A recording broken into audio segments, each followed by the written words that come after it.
আমি ঝিঙ্গাগুলো দিয়ে দিলাম, এতে কিন্তু দারুণ লেগেছিল। আমি ঝিঙ্গা রান্না করবো, এগুলো গোল গোল করে কেটে নিব, পটলের মতন করে কেটে রান্না করি কিন্তু আজকে আমরা খাবো যেহেতু। 2 বা 6টি কাঁচামরিচ বাটা, তো চুলা মিডিয়াম আছে রাখবো, খুবই অল্প পরিমাণে মাছগুলো দিয়ে দেবো দেখেছিলাম।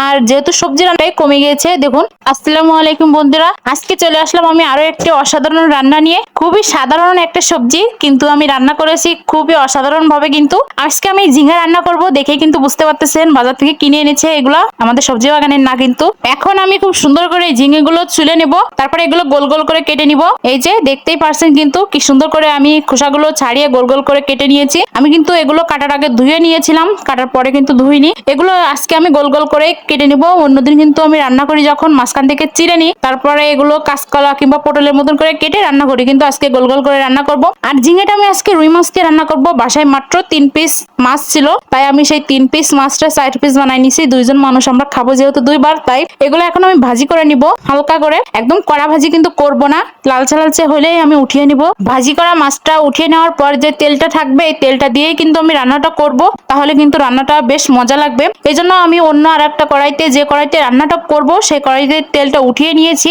এই তেলটা এখন একটু হালকা গরম হইলে আমি এখানে দিয়ে দেবো পেঁয়াজ বাটা, রসুন বাটা। এখানে 2 চামচ করে পেঁয়াজ বাটা আর 2 চামচ করে রসুন বাটা দিয়েছি, আর দিয়েছি 1 চামচ পরিমাণে জিরে বাটা। মশলাগুলো এখন 1 মিনিট মতো কষিয়ে নিব। তারপরে এখানে দিয়ে দেবো 1/2 চামচ পরিমাণে আদা বাটা। আদা বাটাটা দিয়ে মশলার সঙ্গে মিশিয়ে নিব। তারপরে এখানে দিয়ে দেবো 5-6টি কাঁচামরিচ বাটা। এখানে কিন্তু আমি আজকে কাঁচামরিচ দিয়ে রান্নাটা করব, তাই আমি কাঁচামরিচ বেটে নিয়েছি 5-6টি কাঁচামরিচ মাত্র। যে যেমন ঝাল খেতে পছন্দ করে তেমন ঝালই দিবেন। তারপরে এখানে আমি দিয়ে দিলাম স্বাদ মতো লবণ। এখন দিয়ে দিলাম 1/2 চামচ পরিমাণে ঝালের গুঁড়া, কারণ কাঁচামরিচটা মনে হচ্ছিল যে আমার একটু কম হয়ে গেছে, সেজন্য আমি আরো একটু শুকনো মরিচের গুঁড়া দিয়ে দিলাম। তারপরে এখানে পরিমাণ মতো দিয়ে দিলাম হলুদের গুঁড়া। এগুলো একসঙ্গে মিশিয়ে নেব। যেহেতু হলুদ দেওয়া হয়েছে তাই তলা থেকে লেগে যেতে থাকবে, তাই অল্প একটু পানি দিয়ে দিলাম। অল্প একটু পানি দিয়ে তারপরে মশলাটা সুন্দর করে কষিয়ে নিব, শুধুমাত্র পানিটুকু শুকিয়ে নিব। তারপরে এখানে আমি দিয়ে দেবো কেটে রাখা সেই ঝিঙ্গাগুলো। এখন আমি ঝিঙ্গাগুলো দিয়ে দিলাম। ঝিঙ্গাগুলো দিয়ে তারপরে কিছু সময় কষিয়ে নেব, খুব ভালো করে মশলার সঙ্গে ঝিঙ্গাগুলো মিশিয়ে নেব। এটাতে কিন্তু কোনো পানি দেবো না, কারণ ঝিঙ্গা থেকে কিন্তু প্রচুর পানি বের হবে।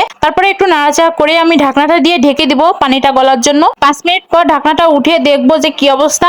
এই সময় কিন্তু চুলা মিডিয়াম আছে রাখতে হবে। এখন খুব সুন্দর করে আবারও কষিয়ে নেব, দেখুন কতটা পানি বেরিয়েছে। ঝিঙ্গাগুলো 2 মিনিট মতো কষিয়ে নেব। তারপরে এখানে আমি পানি দিয়ে দেবো, খুবই অল্প পরিমাণেই পানি দেবো কিন্তু, কারণ ঝিঙ্গে থেকে এখনো কিন্তু পানি বের হবে। এখন পানি দিয়ে দিলাম, পানিটা দিয়ে আমি ঢাকনা দিয়ে আবারও ঢেকে দিব, খুব সুন্দর করে নাড়াচাড়া করে নিব। তার আগে নয় বলক চলে আসলে ঢাকনাটা আবারও উঠিয়ে নিয়েছিলাম, ভিডিওটা কিন্তু কেটে গেছে। এখন একে একে সেই মাছগুলো দিয়ে দেবো, যে মাছগুলো আমি ভেজে রেখেছিলাম। ভাজা মাছ যখন তরকারিতে দিবেন মনে রাখবেন রান্নার মাঝামাঝি সময়ে কিন্তু ভাজা মাছটা তরকারিতে দিবেন, তাহলে রান্নার স্বাদটা কিন্তু খুব ভালো আসে। তারপর আমি ঢাকনাটা ঢেকে দিয়েছিলাম, 5 মিনিট পর আবারও ঢাকনাটা উঠিয়ে নিলাম। এই পর্যায়ে দেখুন ঝোলটা কিন্তু অনেকটাই টেনে নিয়েছে। আর যেহেতু সবজি রান্না করতেছি তাই একটু হালকা হালকা ঝোল রাখবো। মাছগুলো খুব ভালো করে একটু নেড়ে চেড়ে দিয়ে আমি আবারও ঢাকনাটা দিয়ে ঢেকে দিয়েছিলাম, তারপর আবারও ঢাকনাটা উঠিয়ে নিলাম। দেখুন এই পর্যায়ে ঝোলটা কিন্তু অনেকটাই কমে গিয়েছে, দেখুন কি সুন্দর ভাবে কমে গিয়েছে ঝোলটা। রান্নাটাও কিন্তু হয়ে এসেছে। ভাজা মাছগুলো কিন্তু শক্ত নেই, ভাজা মাছগুলো কিন্তু নরম হয়ে গেছে অনেকটা। আর আমি চুলাটা কিন্তু অফ করে দিয়েছি ইতিমধ্যে, দেখতেই পারছেন। এই রান্নাটা কিন্তু খুব সুন্দর হয়েছিল, খেতে কিন্তু দারুণ লেগেছিল। কারণ ঝিঙ্গা রান্না যদি মাছটা এভাবে করেন তাহলে খেতে সত্যিই দারুণ লাগবে। সবাইকে ধন্যবাদ এতক্ষণ ধরে যারা আমার ভিডিওটা দেখলেন।